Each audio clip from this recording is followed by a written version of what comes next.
बाग हत्याकांड के बाद हम अगर देखेंगे तो अगला हमारा है 1920 से 22 असहयोग आंदोलन यानी नॉन कोऑपरेशन मूवमेंट। ये पहला अखिल भारतीय आंदोलन था गांधी जी का। यानी इससे पहले जो आंदोलन थे वो कोई पंजाब में था, कोई बिहार में था, कोई अहमदाबाद में था, लेकिन ये पहला आंदोलन था जो पूरे भारत में चलाया गया। हाँ, यहाँ पर इसी के साथ साथ एक आंदोलन और था जिसको हम कहते हैं खिलाफत आंदोलन।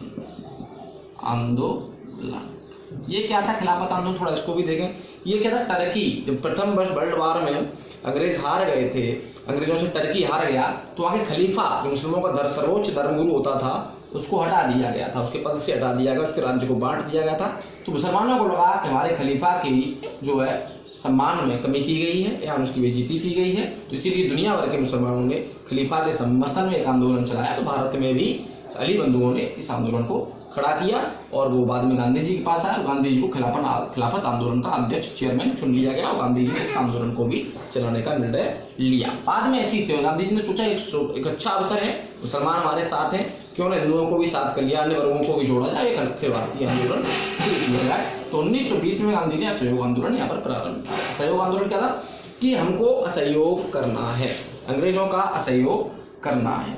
असहयोग जैसा कि नाम दिया असहयोग उनको।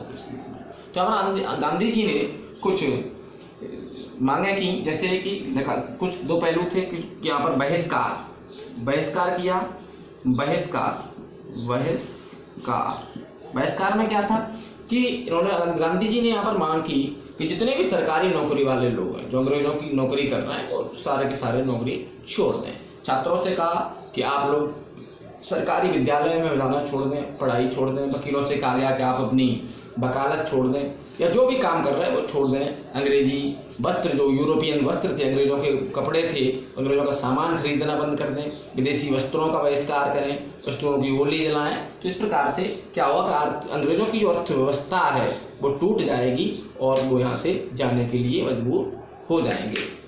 इसी क्रम में अंग्रेज गांधी जी के आह्वान पर लाखों लोगों ने अपनी नौकरियां छोड़ी, छात्रों ने पढ़ाइयां छोड़ी, वकीलों ने वकालत छोड़ दी, किसानों ने बढ़ चढ़ करके भाग लिया, महिलाओं ने भाग लिया, सैनिकों ने, यानी हर वर्ग ने, भारत के हर छात्र, महिलाएं, किसान, मजदूर, मध्यम वर्ग सभी ने इस आंदोलन में बढ़ चढ़ करके हिस्सा लिया और ये आंदोलन अपने चरम पर उत्कर्ष सफलता की ओर चल रहा था। लेकिन इसमें कुछ सकारात्मक पहलू भी थे कि जब ये सारी बंद की जाएंगी तो किया जाएगा।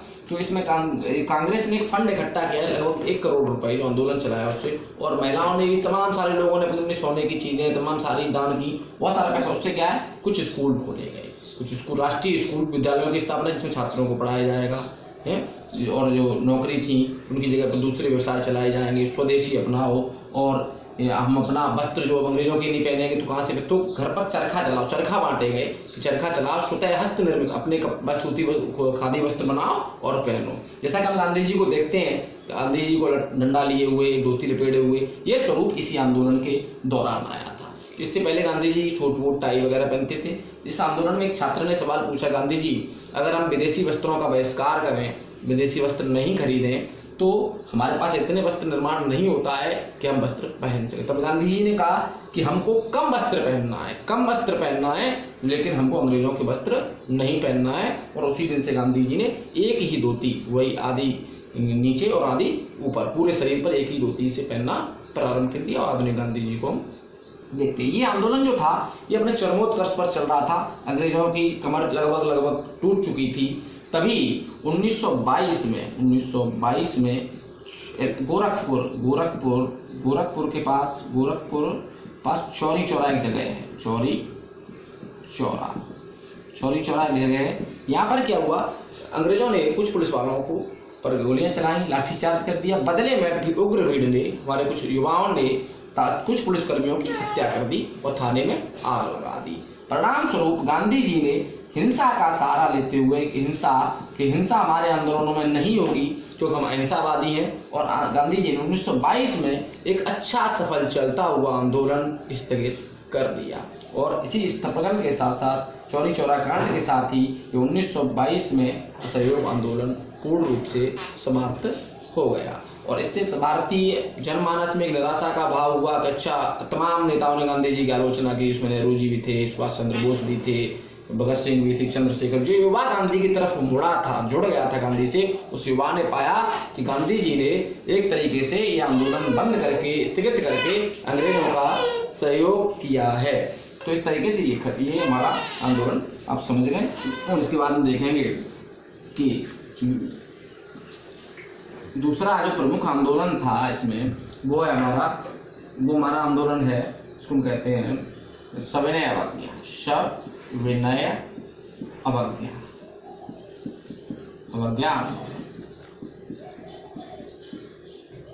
वो नॉन कोऑपरेशन था, वो वाला नॉन कोऑपरेशन था, ये है सिविल डिसओबीडियंस। यानी बात वही है, वहाँ असहयोग था, नॉन कोऑपरेशन, हमको सहयोग नहीं करना है, यहाँ पर सिविल डिसऑबीडियंस, उनकी आज्ञा का पालन नहीं करना है, यानी वो जो कहें वो नहीं करें। यहाँ पर भी क्या था कि अंग्रेजों ने जो कानून बनाए थे उन कानूनों का हमको पालन नहीं करना, हमें टैक्स नहीं देना है, हमारे नमक पर भी कर लगाया हुआ था। तो यहाँ पर गांधी जी ने सविनय अवज्ञा आंदोलन 1929 में प्रारंभ हुआ। एक बीच में रॉलेट एक्ट और आई थी, वो क्या कहते साइमन कमीशन जो भारत के संविधान लिखने आया था, उसमें भी उसका भी यहाँ पर विरोध किया गया, जिसमें लाला लाजपत राय को लाठीचार्ज में मार दिया गया था। तो यहाँ पर हम देखें सविनय अवज्ञा आंदोलन। सविनय अवज्ञा आंदोलन में क्या था, यहाँ पर गांधी जी ने इसको चरणबद्ध तरीके से शुरू किया था। नमक, यहाँ पर क्या था कि कानूनों को तोड़ना, तो कानून को कैसे तोड़, गांधी जी ने कहा सबसे पहले हम तोड़ेंगे नमक कानून जो था कि नमक पर टैक्स लगता था, तो नमक कानून तोड़ने के लिए गांधी ने कहा पहले मैं तोड़ूंगा, उसके बाद सभी लोग तोड़ेंगे, क्योंकि नमक हम खुद नहीं बना सकते थे, नमक पर टैक्स लगता था। तो यहाँ पर गांधी जी ने दांडी यात्रा एक साबरमती आश्रम से लेकर के गुजरात दांडी तक की यात्रा की, उसमें मीलों मीलों पैदल चले, भारतीय जनमानस को जागरूक किया और दांडी में जाकर के एक मुट्ठी भर नमक बना करके इस कानून को तोड़ दिया गया। ये तो गांधी की तमाम अन्य नेताओं ने भी देश के अलग अलग हिस्सों में बहुत सारी यात्राएं निकाली और ये आंदोलन अपने चरम पर चल रहा था। इसमें गांधी जी तभी भारत में द्वितीय गोलमेज सम्मेलन, संविधान बनाने कुछ सम्मेलन हो रहे थे, द्वितीय गोलमेज सम्मेलन आया जिसमें कांग्रेस पार्टी का कोई भी प्रतिनिधि शामिल नहीं हुआ। तो लॉर्ड इरविन जो उस समय यहाँ का वायसराय था, उस पर अंग्रेजी सरकार का या यूं कहें ब्रिटिश प्रधानमंत्री का या महारानी का दबाव आया कि गांधी जी को या किसी भी कांग्रेस प्रतिनिधि को इसमें शामिल किया जाए। तो लॉर्ड इरविन ने गांधी जी से कहा कि आंदोलन समाप्त कर दिया जाए और इसके बदले में आपको लंदन चलना चाहिए। तो यहाँ पर आंदोलन समाप्त करने के लिए गांधी जी ने 11 सूत्री फॉर्मूला जो था फार्मूला सौंपा। 11 मांगे गांधी जी ने सौंपी थी, जिसमें तमाम सारी मांगे थी कि हमको नमक बनाने दिया जाए, हमें शराब के ठेकों पर शांतिप्रिय धरना प्रदर्शन करने दिया जाए, और उसके बाद हम देखेंगे कि राजनीतिक जो बंदी थे भारत के उनको रिहा किया जाए। ऐसे तमाम सारी 11 मांगे थी। और बाद में जब ये 1930 में इसको समाप्त किया गया इस आंदोलन को, जब गांधी इरविन पैक्ट हुआ तो इस पैक्ट के तहत ये समाप्त कर दिया गया और यहाँ पर गांधी जी की मांगे मानी गई। यहाँ पर गांधी जी पर एक आरोप भी लगता है कि 11 सूत्री फार्मूला जो था इसमें सभी राजनीतिक कैदियों को रिहा करने की बात थी, लेकिन यहाँ पर नोट करने वाली बात यह है कि यहाँ पर भगत सिंह, चंद्रशेखर और राजगुरु जो उस समय जेल में बंद थे उनको रिहा कराने के लिए गांधी जी ने कोई भी प्रयास नहीं किया। और इसके बाद गांधी जी लंदन गए और द्वितीय गोलमेज सम्मेलन में नतीजा वही हुआ, ढाक के दिन बाद गांधी जी को सुना किसी ने मानी नहीं, और वो वार्ता जो थी वो पूरी तरीके से विफल रही, ये आंदोलन समाप्त हुआ। तो ये पहला चरण था इसका द्वितीय चरण जो था इसी आंदोलन का सेकंड चरण फिर गांधी जी ने आकर के शुरू हुआ। उन्होंने कहा जब आंदोलन भी समाप्त हो गया, हमारी बातें भी नहीं मानी गई, क्या फिर शुरू हुआ द्वितीय चरण में। क्या है द्वितीय चरण में? व्यक्तिगत सविनय अवज्ञा, व्यक्तिगत सविनय अवज्ञा आंदोलन। एक व्यक्ति, इसमें पहला जो है सत्याग्रही चुना गया था विनोबा भावे को, आचार्य विनोबा भावे, और दूसरे जो थे वो नेहरू जी थे, जेएल नेहरू इनको चुना गया। और ये आंदोलन भी चला, लेकिन हम देखेंगे कुछ समय पश्चात ही लोग भीड़ नहीं हुई, उधर गांधी जी की पॉपुलैरिटी नहीं रही और ये आंदोलन भी धीरे धीरे समाप्त हो गया। तो इन दो आंदोलनों का यहाँ पर जिक्र है। इसके बाद हमारे कुछ और भी छोटे छोटे टॉपिक है, जैसे इसमें दिया है पूना पैक्ट, पूना समझौता, जो गांधी और अम्बेडकर साहब के बीच में हुआ था, इसमें कि आरक्षण का जो था वो सीट उसको हल किया गया। और छोटे छोटे वो मैंने नोट्स में सारी की सारी लिखनी है, और इन नोट्स में जो क्वेश्चन आंसर हैं वो आपको फेयर पे करने हैं, पहले चैप्टर के भी और ये भी। थैंक यू, धन्यवाद।